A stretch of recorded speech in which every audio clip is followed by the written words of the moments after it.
What is good, everybody? Welcome back to the Full Blitz Report podcast. As What's always, poppin'? it's your boy Kyle, aka Easy, and with me again and every week is the digital doctor himself, Digital Louis, the man Doctor. that makes the show look beautiful. Welcome to the show. What's going on, big Digital dog? How was Doctor, your I like weekend? that. Hey, I man, like Digital look, Doctor. I gotta show you love, man. Everybody's got to Fuck know. that. How long were you thinking about that one? You figured that out You like know two something? I've been weeks thinking ago. about that one since last week. Like I'm like, man, yeah, that's the digital doctor. That's it right there. Sit right here. These things work magic. Hey, look, man, you make the show look good. It's only gonna get better, man. No doubt, no doubt. What's We got a good poppin'? show How for was your y'all. week? You said what? How was your week? Oh man, hey, it was working, watching sports, playoff baseball again. The WNBA finals. I mean, the NFL's going, college football's going. LSU gets a big dub down in Baton Rouge against number 9 Ole Miss. Love it, love it, love it.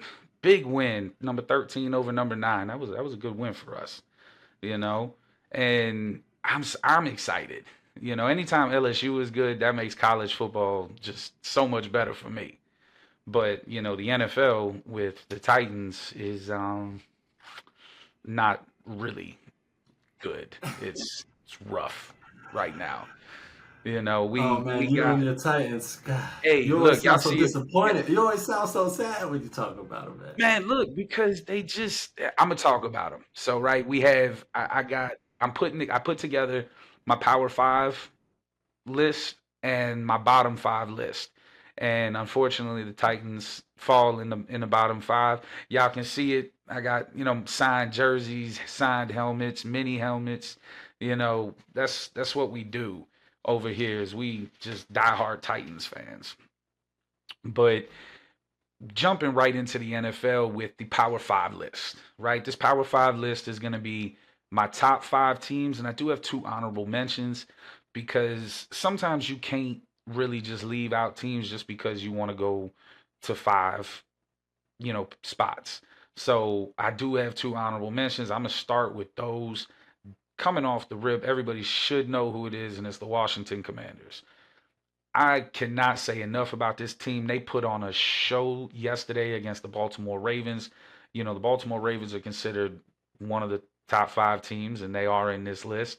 And Jaden Daniels is the offensive rookie of the year. There's just nobody that you could even consider to put in that position. So we don't even need to talk about that. But what we do need to talk about is how lights out he's been. 75% completion rate for a rookie is ridiculous.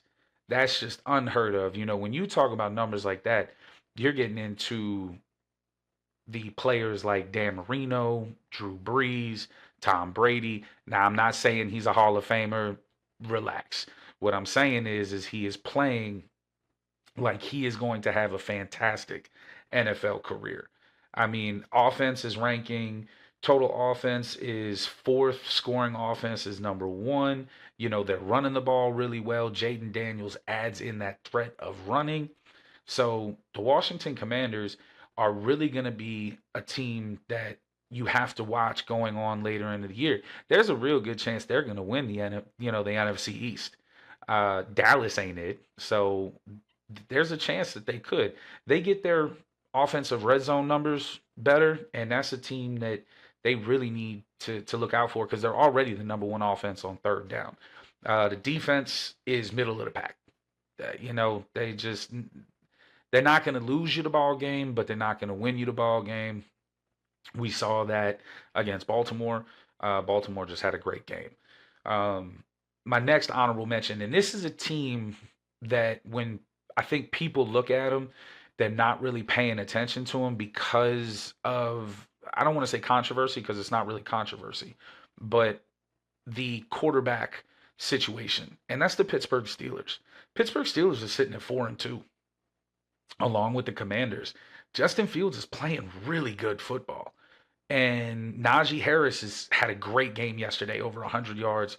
And Pickett is getting involved from the receiving standpoint. You got Veramuth the tight end, who is a great option for Justin Fields. And I said it last week, Justin Fields is the quarterback for the Steelers.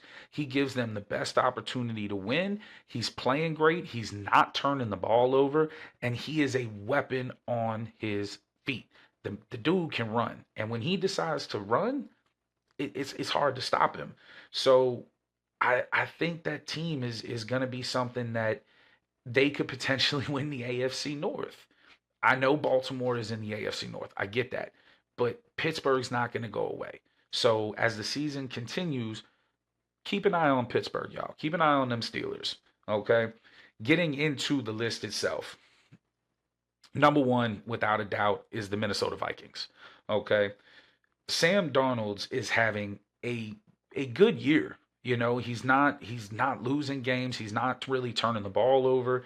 So he's having a good year. But the reason Minnesota is so dangerous is because that team is full of weapons. You got JJ, you got Aaron Jones, you got Jordan Addison.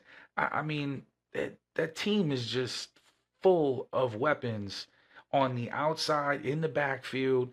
So that helps Sam Darnold. And when you got an offensive line that's, playing like one of the better offensive lines in the league, it's hard to beat a team like that.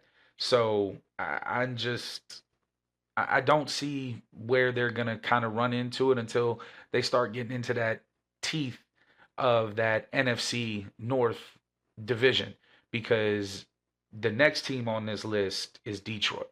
Detroit coming in at number two because 4-1. Jared Goff, 71 completion percentage. He's playing on an MVP level. And when you have your quarterback that is an MVP candidate, it really takes a lot of pressure off of a lot of the team because you have a guy that you can count on. They got two really good backs in Montgomery and Gibbs, and that is always helpful. When you got guys that you can interchange and the defense doesn't know if you're going to throw the ball or if you're going to run the ball, when you bring in different guys, that brings a dimension to your offense that just is hard to plan for, you know? And it's not like there's slouches on the outside. You got Jay Williams, and then you also have St. Brown, who is just a phenomenal receiver. He's a deep threat. He can play the slot. He can go across the middle. Not just that, but he loves to block. And when you add that to your running backs, now you got an offense that is really good. And that defense is a hell of a defense. They get after the pass rusher. They get after the passer. They're really good run stopping defense. So I'm interested to see what the loss of Aiden Hutchinson is going to do to them. For those that don't know, Aiden had believe it was a tibia break, a nasty injury, out 4 to 6 months. There is a potential that if the Lions make the Super Bowl, he could come back for the Super Bowl, but that's going to be kind of tough. Wish him the best in his recovery, and hopefully Detroit is able to figure out a way to not have that injury hurt them too much. Number three, I kind of went back and forth between putting them 3 or 2, primarily because of the way their run game is developed. And I put him at 3 because I felt like that was a fair assessment. And that is the Baltimore Ravens. The Baltimore Ravens have become a team that is potentially one of the most dangerous offensive teams in the league. You have Derrick Henry, who I think for the third game in a row has gone over 115 yards, leads the league in rushing, leads the league in touchdowns. And then you add in Lamar Jackson, who, in my opinion, right now is the MVP. So that's just an offense. And then you got Zay Flowers, Rashad Bateman, Isaiah Likely, Mark Andrews. I mean, just that offense is crazy. That offense is absolutely insane. And then the offensive line is just balling out. They are playing like one of the best units in football. And when you look at so far the top 3 that we've gone over, the one thing they all have in common is they win at the line of scrimmage. I'm a former offensive lineman. I'm gonna tell you this all day. The most important spot on the football field is the offensive line. You can't tell me otherwise. Okay? The offensive line is where it starts, and all three of these teams have phenomenal offensive players. And you look at the defensive side for the Baltimore Ravens, they're only getting better. Their defensive line is really playing well. And I think as their defense starts to come around, they're gonna they're gonna be a team to play with because they're already the number one running defense in the league.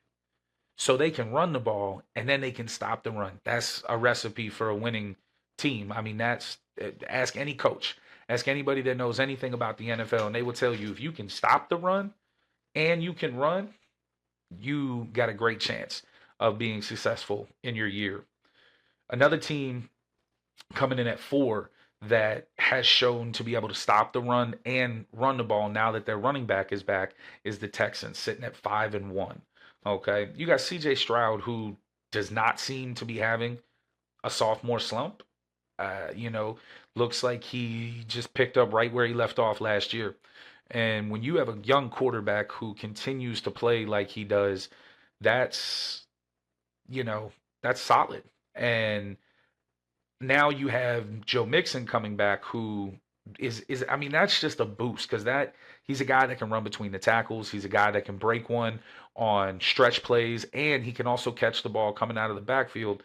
But what makes him kind of rare with some of the a few backs that you see nowadays is he can spread out and play deep, deep by the numbers. He can really get out there and spread that defense thin. And I think that when you have that, it makes things easier because you can really kind of operate your offense the way you want to. They do have the number 6 overall offense. They get it done in the red zone. I mean, their offense is great. Losing Nico Collins didn't hurt them this week, but I mean, they still put up, I think, 41 points this week. So it's curious to see how that loss affects them going forward. Maybe when you play a team that's got a little stout of a secondary and can really kind of take away Tank Dell or take away Stephon Diggs, and you know really make it a point to make CJ Stroud make better reads when he's under pressure. So their defense, though, really looks out for him. They have the number 4 total defense. Will Anderson is just a freak. Will Anderson is crazy. He's fast. He's strong. He can run down running backs. He can run with tight ends.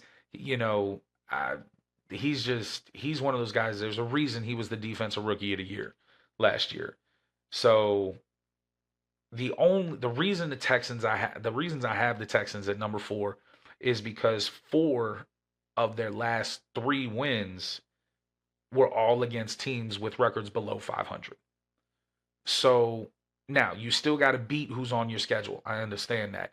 But when you look at the Lions, Minnesota, and the Ravens, that's why they're at number 4. I still got to give them the respect. I still think they're a team that could, is a Super Bowl contender, but that's why they're at number 4. That's kind of like the reason the Chiefs are at number 5. A lot of people are probably going to say, "Oh, well, the Chiefs are 5-0." Yes, the Chiefs are 5-0, but I believe 4 of their wins were one-score wins. Patrick Mahomes is not playing his best football, and the team itself just looks a little disjointed. You got the Ray Rice injury, so I think that they're just struggling to kind of find playmakers. Now, the reason they're still at number 5 and not dropped off of this list or an honorable mention is because they have Patty. Okay, when you have Patrick Mahomes, he gives you the hope of stellar play. So I'm not going to drop them. They still the defending back-to-back Super Bowl champs. They're 5-0. They're going to be on the list. Okay. Chris Jones has that is lighting it up defensively. I mean that the defensive line is playing really well. The offensive line isn't playing terrible, but again, they're 5-0 and they're not playing their best football. That's scary to me. That's when you have a team that's 5-0 and they're just really not hitting on all cylinders, that's crazy. So if they get it going, they I mean they're obviously shooting for the three-peat and trying to really be that next dynasty that you hold up maybe to the three-peats of the New England and Tom Brady era. We'll see. I don't know. It's these are my top 5 teams right now. Minnesota, Detroit, Baltimore, Houston, and then Kansas City. Those are my top 5. If you don't like it, go argue with your mama. Okay? Now, with the top 5, it's obviously going to be a bottom 5. And I'm pretty sure there's a combination of teams people would put into this list, but this is my list. And these are the teams that I think are just going to be playing for the number 1 overall pick, you know, at the 5th spot. And what's crazy to think about this is because they could have been easily the worst team in the NFL, but the quarterback switch to Andy Dalton from Bryce Young has made the Carolina Panthers a better team. They almost had Atlanta yesterday. They have played better since Andy Dalton has taken over. When you look at that organization, the Bryce Young trade to get the right to pick first with Chicago is probably going to go down as one of the worst trades in NFL history, definitely in Carolina Panther history. There were reports that the owner wanted Bryce Young, that maybe other people in the organization wanted to pick CJ Stroud. If that is true, I don't know if it is. It's just a rumor. But if that is true, owner, stay the hell about the business. Okay. You can own the team. Don't try to run the team. We got a guy like that down in Dallas right now, and we see the problems. Okay. Let your team, your scouts, your coaches do their job. All right. Now, I hope Bryce Young all the luck in the world, but Andy Dalton has that team playing much better. Getting Chuba Hubbard back, really, that elevated that running game to the point where it was night and day, 180. Chuba Hubbard comes back, and now they have the threat of the run game. You have to keep them honest, or they're gonna run all over you. Because Hubbard is a beast. Don't get it twisted.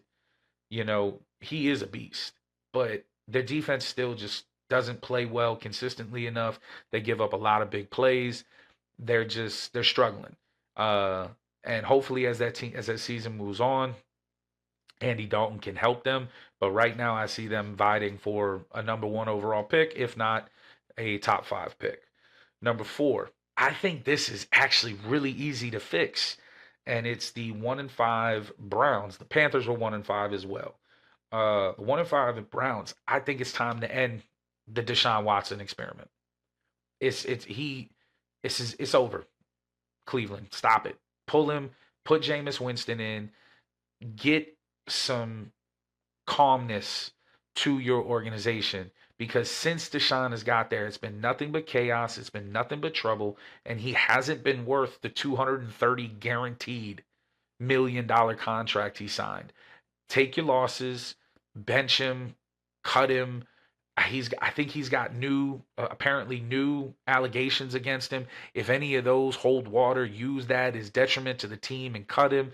Maybe you can recoup some of that guaranteed money. I won't want to see that for anybody, but Deshaun Watson is not it. The Deshaun Watson we see today is not the Deshaun Watson from 5 years ago in Houston. Okay.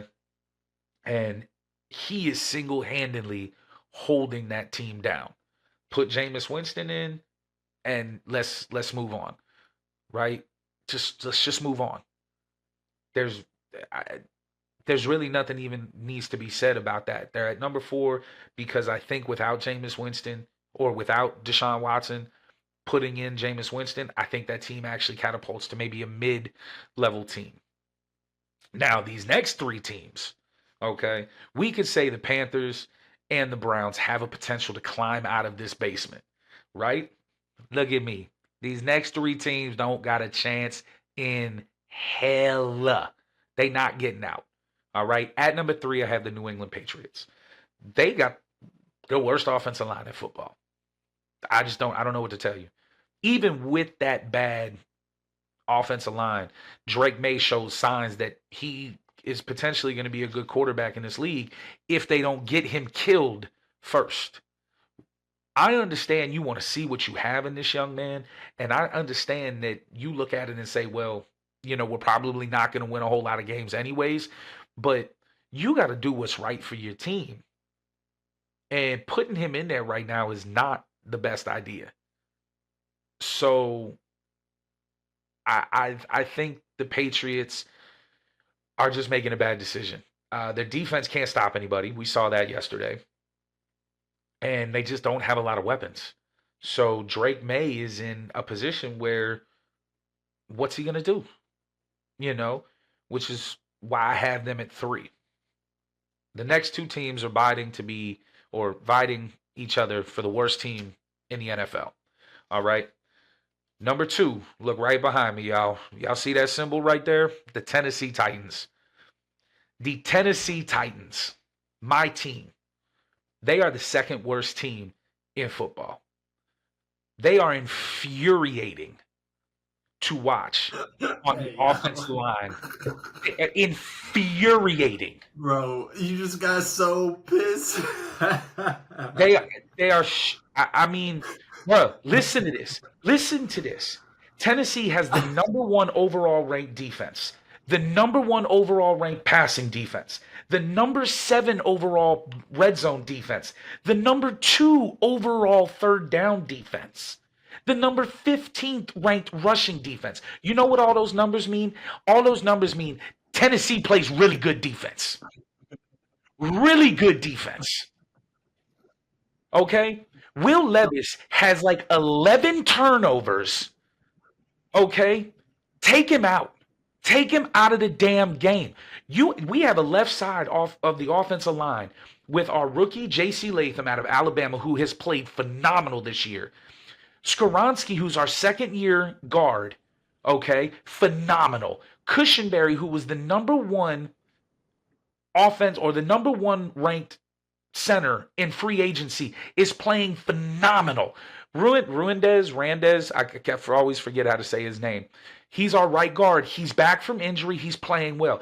Our right tackle position, I could play better than these bums they got in there. Okay? And listen, I understand that these are NFL players. I get it. And no, I probably couldn't do better than them.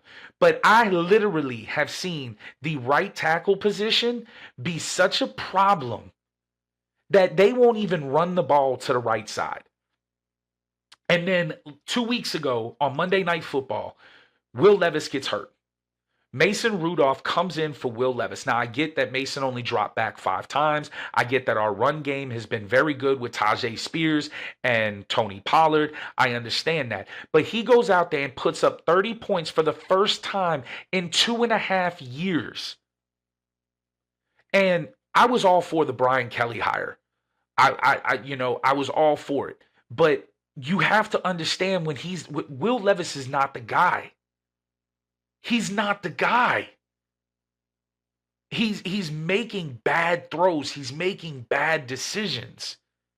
And, I follow a lot of forums for Titans fans and stuff like that. And I listen and watch people all the time.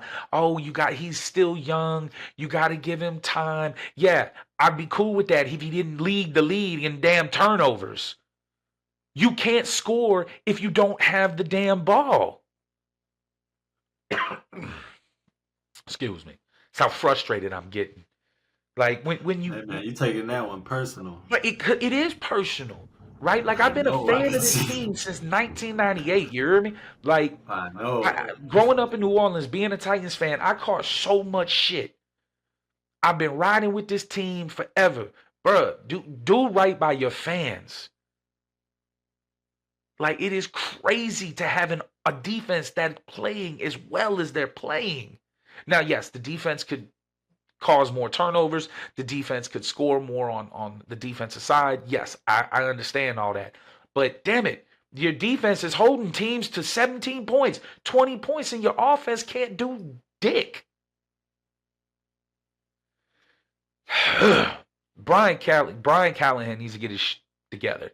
Okay, I understand he wants to stand by his quarterback. I get that, but Callahan, Levis ain't it, man. Put Mason Rudolph in. Let's see what we got. Let's see if we can maybe trade. Or here's an idea. How about you go see if Ryan Tannehill wants to come back? Tannehill didn't do nothing but ball out for us. Why don't you? Because he still ain't signed. Why don't you go see if he wants to play football again? The best thing for us is that the number one team, the worst team in the NFL, is luckily in our division, and that is the Jacksonville Jaguars. They are straight shit trash. Okay. I am so happy that I finally have a platform to say this where people will hear me. Trevor Lawrence is the biggest bust since Jamarcus Russell. Do y'all hear me? I don't know why y'all keep going on about Trevor Lawrence. His numbers last year mirrored Gardner Minshew's. Okay. And Jacksonville just gave him a $255 million contract. For what? For what? Y'all keep talking about, oh, he was the greatest college prospect since this and that. Who gives a damn? This ain't college. This is the NFL. Y'all need to stop riding, Trevor Lawrence is a mid-grade quarterback at that. He was not worth $255 million. I'll say it again. Mid-grade is what Trevor Lawrence is. And then you got people like Travis Etienne who just can't get going. You got Kirk, who seems to be one of the worst signings for Jacksonville. That entire team just can't get it together. And then guess what? Coach Doug Peterson, it's time for you to go. Like Jacksonville, y'all are 4 years, 5 years removed from being in the AFC Championship game. And this is where y'all are at. Like, I'm happy you're in our division. I really am. Don't get me wrong. I am super stoked that y'all are in the AFC South and we don't have to play a quality team twice a year. So thank you for that. But Jacksonville Jaguars, you are at the top of my bottom 5 list as the worst team in the NFL. Give it a week or two, and I'm sure the Titans will be there. Again, guys, if y'all don't like this list, go argue with your mama, your grandmama, go argue with somebody else, not me. All right. Ugh, man, yeah, I swear the NFL just drives me crazy. Just absolutely. You got really emotional right there, bro. I mean, you got real emotional. I'm telling you, and what's crazy is we like football, American football fans like me, these the diehard fans like me, we're like the soccer fans in Europe. And I know people will be like, no, yes.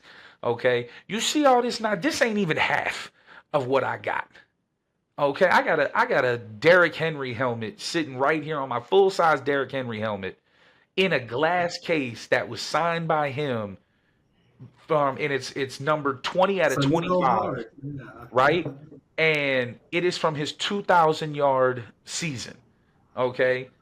People don't understand. I'm a psychotic Titans That's a fan. deep cut. Yeah, you go deep. Well, when I gotta watch that nonsense, don't let it affect your blood. oh, it drives me crazy. But what's great about professional football is everybody you watching on Sunday was previously watching on Saturday with college football. If y'all haven't heard by now, okay, this year we have a 12-team format for college football. All right, which I'm all in favor for. I'm so excited for the 12-team format, but I want to clarify how the 12 teams are selected. A lot of people don't quite understand how these teams are selected. So the top 5 conference champions get an automatic bid. Okay. The top 4 receive a first round bye. And then the next conference champion, okay, will either be seated at 12 or a higher ranking depending on where they're ranked at the end of the year. So for instance, I put together what I think would be my 12-team college playoff right now. from the way teams are playing to their records to where they're ranked and so forth, right? So if you were looking at this system, your ACC champion is probably going to be Miami. They're 6-0. They're playing lights out. Cam Ward is just Heisman hopeful, ridiculous, right? Your Big Ten champion is going to be the winner that we just got 2 days ago from Oregon and Ohio State, which is going to be Oregon. They came away with a close dub, but guess what? A dub is a dub. What Dominic Toretto say? It doesn't matter if you win by an inch or a mile. Winning is winning. He also said family 900 million times, but it's all right. We're going to move past that. So Oregon wins your Big Ten. Your Big 12 is BYU. They are lighting it up out there in Utah.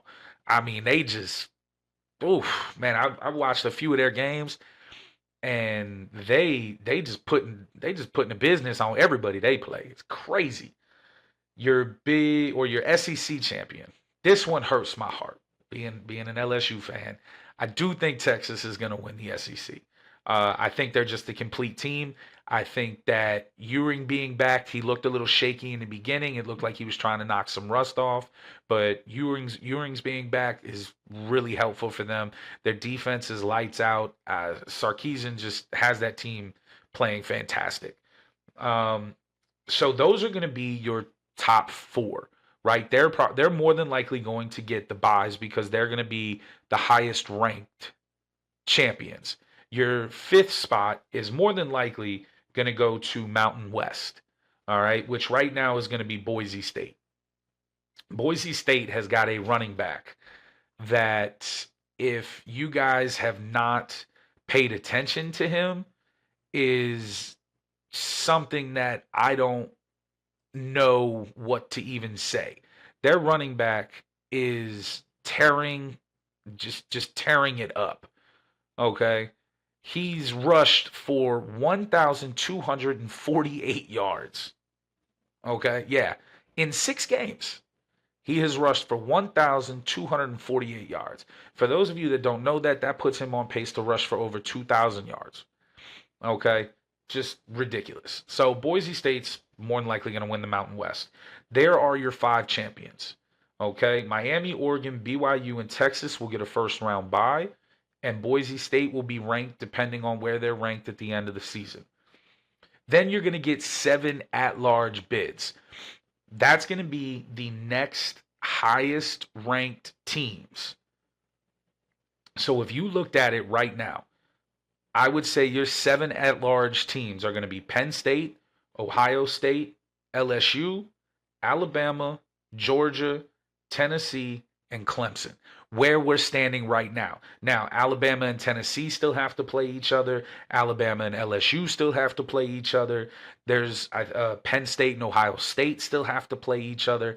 So when these teams start to get into their conference games, this is going to get shaken up. But just so y'all know how that works, okay? What you can probably anticipate is 2 ACC teams, 3 Big Ten teams, 1 Big 12, 1 Mountain West, and a potential 5 SEC teams. Okay, now there are teams in there like Louisville that can really jump in and potentially, disrupt things. They're playing Miami this coming week. You also have Texas A&M, who could be a sleeper team, and they've been playing very good football. And like I said, with Louisville, you telling me there's a chance? There's a chance that Louisville could potentially find themselves in the ACC championship game. And if they win, they get an automatic bid. Now, y'all see it right here, right? Y'all see it. I am an Army veteran. Okay. I did 4 years in the United States Army. So I'm super stoked to say that there is also a chance that the Army Knights could make the playoffs. Okay, they are first right now in their conference, the American Conference. Okay, if they win their conference, now they still have to play Notre Dame, they have to play North Texas, and then of course they got to play Air Force, and then the season finale is the game that we always love. It's against Navy. Navy is also undefeated and in second place in that conference, so Navy could potentially get in as well. but super stoked to look at it and say that there is a potential chance that Army could be in the playoffs. And I mean, that's just dope. Like, I'm so happy for that. So we'll see. We'll see as we start to look at the season as it goes. We'll see what happens. But I'm excited. I'm super excited. Coming up on the other side of the break, guys, we got some baseball. We also have NHL's back. Okay. I'm going to tell y'all a little bit about NHL. I don't know a whole lot, but I'm going to keep it real with y'all. Okay. Then we also got the WNBA finals. And of course, we got the Ain't No Way segment and Promises Picks coming up on the other side of the break, guys. One of the things that I have to make sure that y'all understand, and I've said it last show, is October. October. What does that mean? That means playoff baseball. We are now into the championship series. Okay, we are in the NLCS and ALCS. All right, we're going to start with the NLCS because why not? Our digital doctor man is over in California, so we'll start with the team that's tearing it up in LA, the Oh Dodgers. man. Oh man. So I had Remember I'm in San Diego. I know that's I have to ask. It was so How did that funny. It go? was so funny because the city was just lit. Everybody was lit. Everybody I knew was talking about I'm going to the game. And after that Hey, second but L, you know something? San Diego pushed them to 5 games, right? San Diego, yeah, they they played killed. they played the best that they could. They're gonna be okay. They're gonna be right back in the postseason again next year, more than likely. The Dodgers team is just crazy. The Dodgers team is very well rounded. Their pitching could use a little bit of help. Their starting pitching, but their bullpen is phenomenal. Then you got Mookie Betts in the outfield. You got Shohei Ohtani, who just, I mean, seamlessly crushes the ball every time he gets up. You got Freddie Freeman at first base. So, I mean, they're surrounded with hitters. Um, they had game two tonight. Game one was a win for the Dodgers, 9-0. They put a shellacking. I like that word. Shellacking on the New York Mets. And the Mets came back today and put it on them today. Beat them, I think it was 7-3, I believe. Let me double check so I don't have people coming into my comments telling me I was wrong.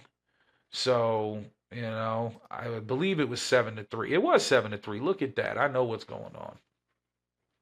So now we're at 1-1. Series going back to New York.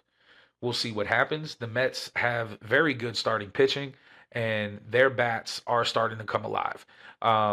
Alonso is just showing why he's going to need to get paid at the end of this offseason or the end of the season, whenever that happens. Um, Personally, I'm pulling for the Mets. I'm a Yankees fan, so I think a Subway Series World Series would be dope. Um, so yeah, I'd really like to see the Mets pull that out and get it done. Over in the ALCS, you have game one that took place today. It is a best of seven, just like the NLCS, and the Yankees took game one 5-2. That's what you expect.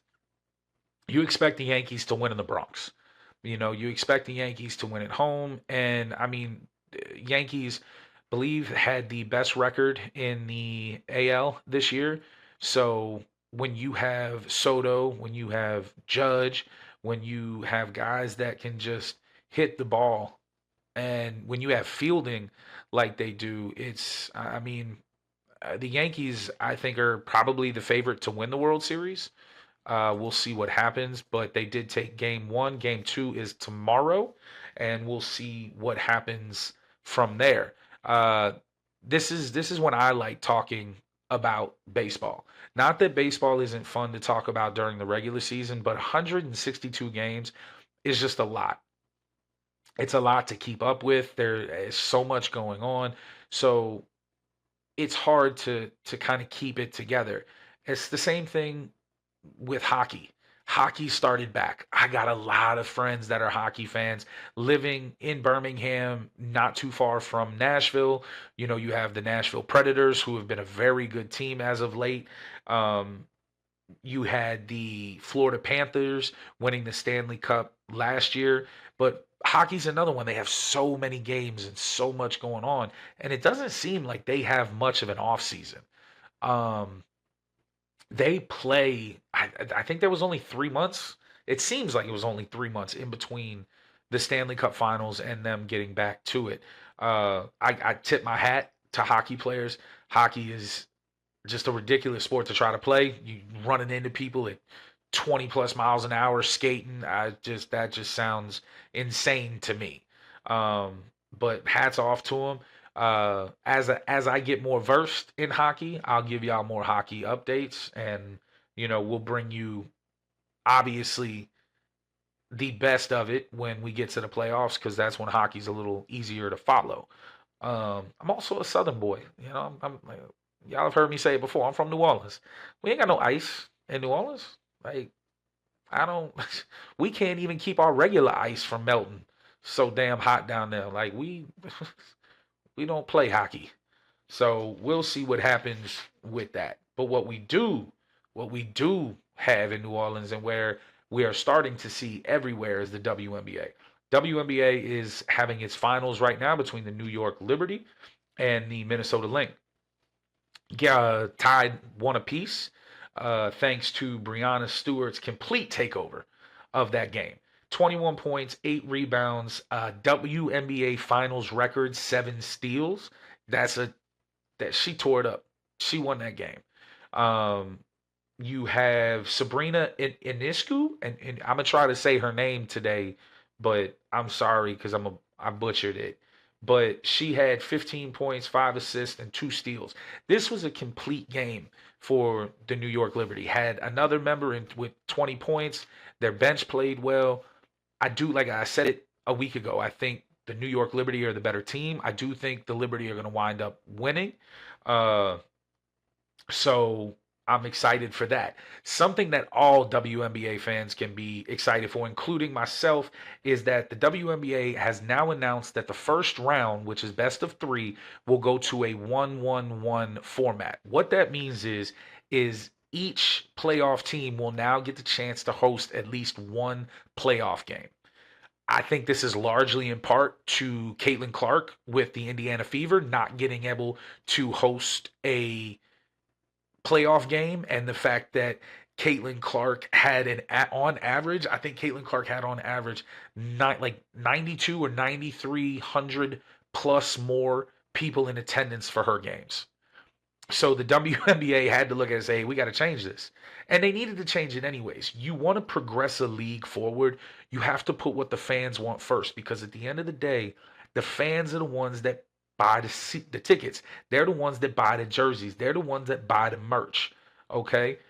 Me personally, I think we should be at a 5 game format in the first round and a 7 game format moving forward. Now, they are switching to a 7 game format for the finals.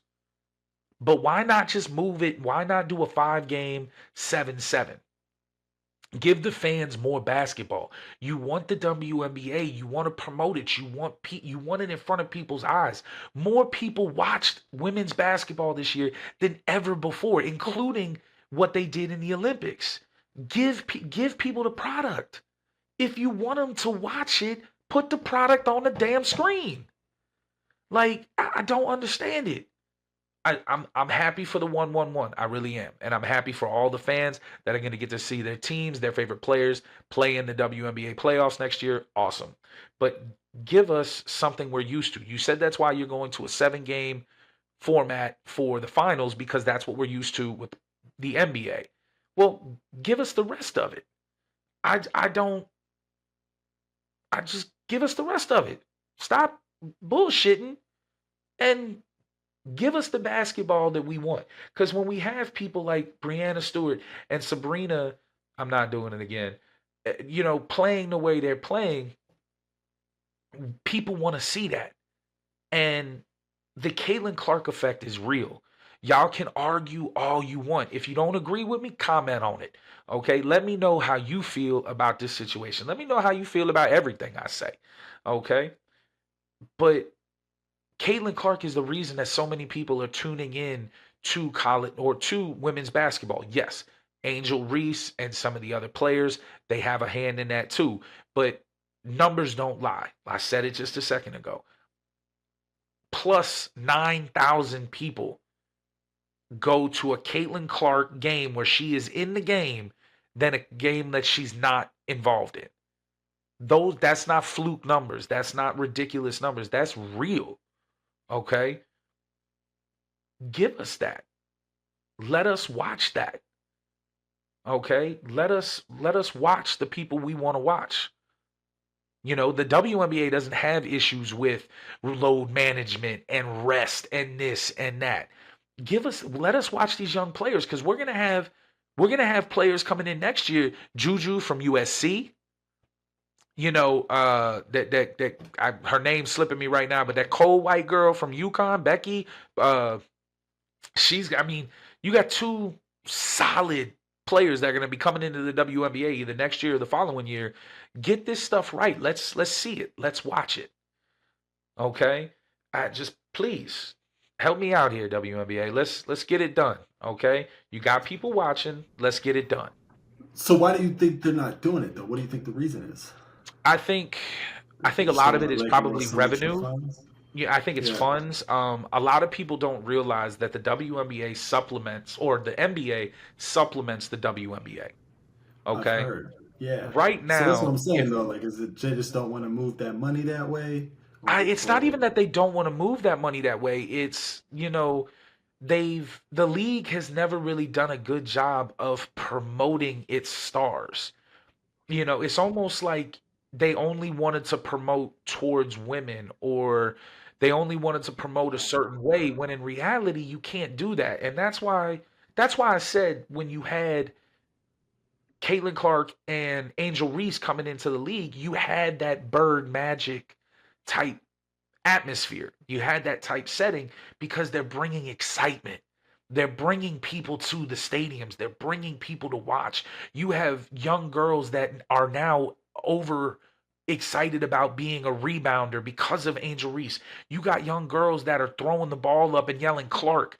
Like I mean, the game is growing, but let it grow. And you have men that are interested in the game. The game is becoming exciting. We don't watch we don't watch the NBA because it's guys playing. We watch the NBA because it's exciting. We watch it for the athletes. We watch it for the thrill and the drama. Give us that in the WNBA. And I think with these new players, we're going to start to get it. The WNBA just can't fumble this bag. Okay? Keep Caitlin Clark. I'm not saying play safe, play safe with her, okay? But she got beat up this year. At the end of her MV or at the end of her playoff appearance, she had a black eye because I mean, they got to protect her more. You know, so we'll see what happens. We'll see how it all works out. Just know your boy Easy here at the Full Blitz Report podcast. He is a fan of the WNBA. I will talk about the WNBA and their players every chance I get. Okay? And like I said, you heard it here first. We believe the New York Liberty will win the WNBA finals. Okay? With all that being said, it is my favorite time of the show. It is time for what we like to call one of the most ridiculous finds, one of the most ridiculous ways to get a story out. Y'all know what time it is. It is time for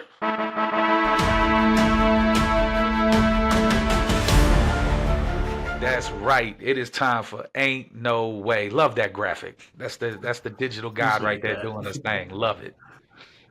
So, you ready for All this? right, what do you got for me, All my right, so guy?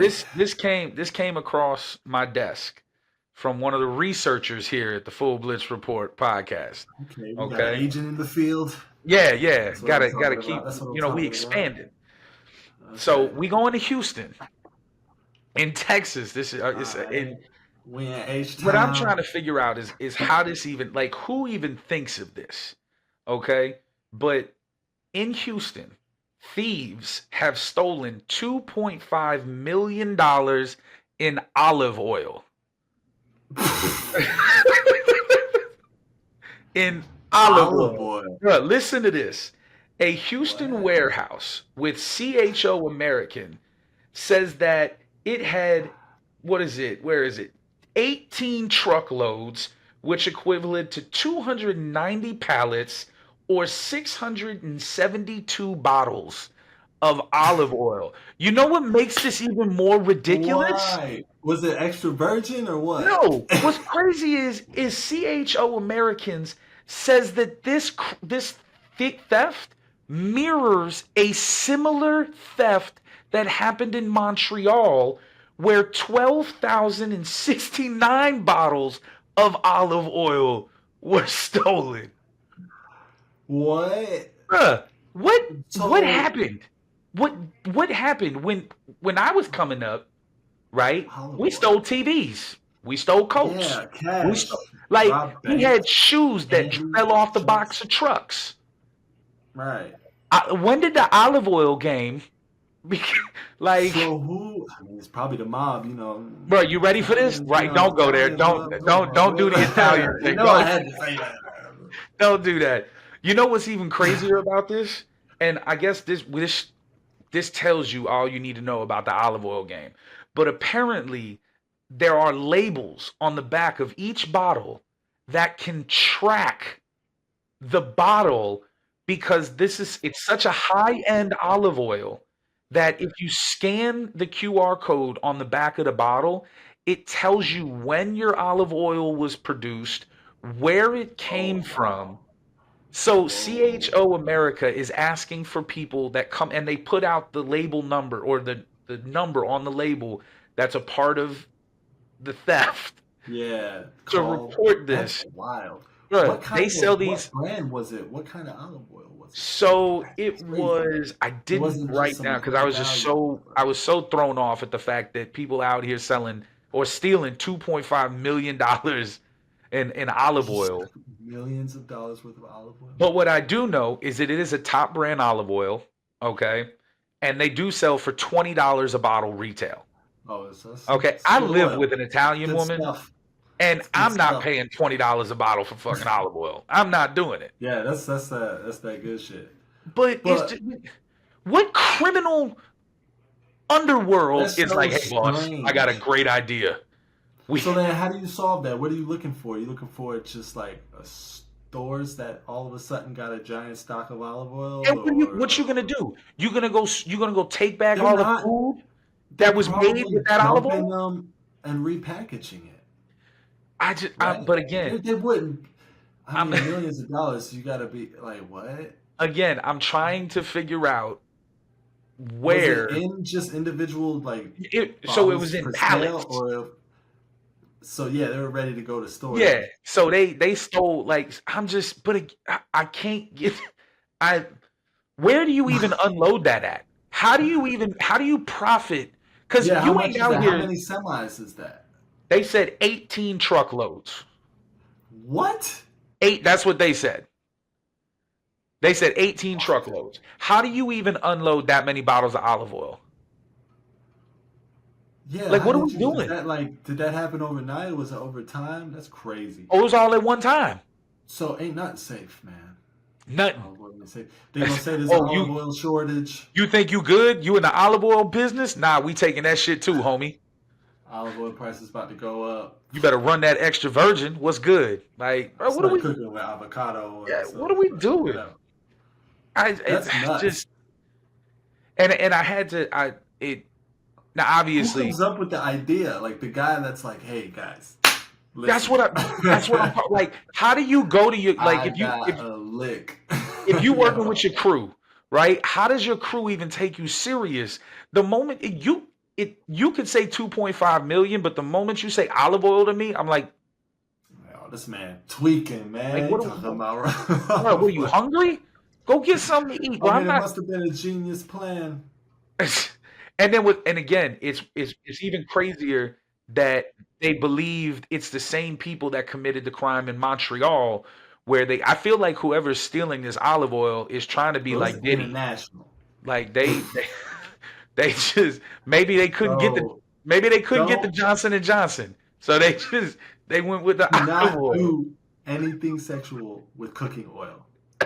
That sounds Hey, terrible. I'm just I'm just saying, what else? What maybe they didn't That's a lot of understand what olive kind oil. of That's oil wild. they were talking about Oh, when they maybe they just heard olive oil and they were like, "Hey, we're gonna take that shit." No, it sounds like a good I don't idea. know. I don't know. That's strange. I'm gonna look into that. I, Olive oil bruh, thieves. I'm telling International y'all, olive oil thieves. There's we an international olive oil heist happening all over the world. we keeping it real here, y'all. I'm telling y'all, the stories y'all are gonna get for Ain't No Way is it's things that you're not gonna see it anywhere else. Yeah, that was wild.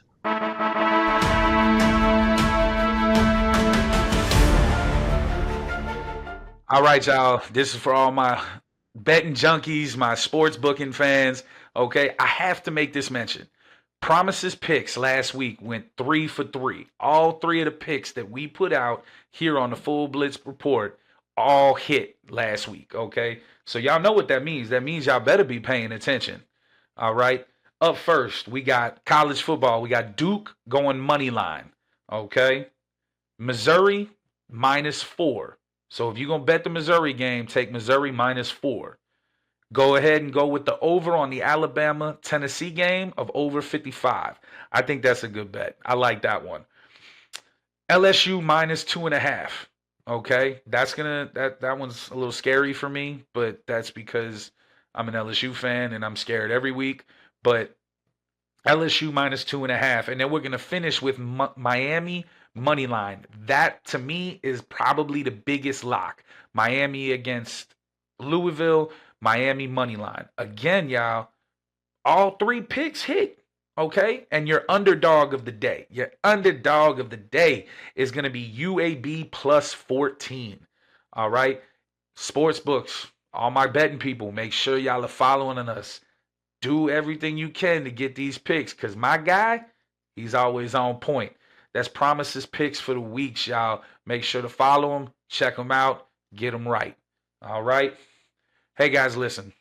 I appreciate everything that y'all have done for us so far over these first 3 weeks. Okay, it's been great doing this. I'm having so much fun.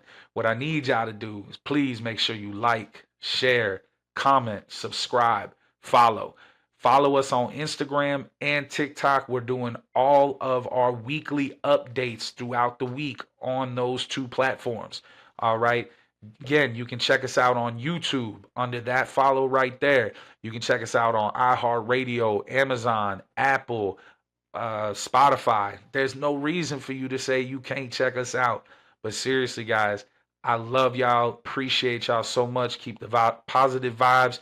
And until next week, I'm Easy. We love y'all.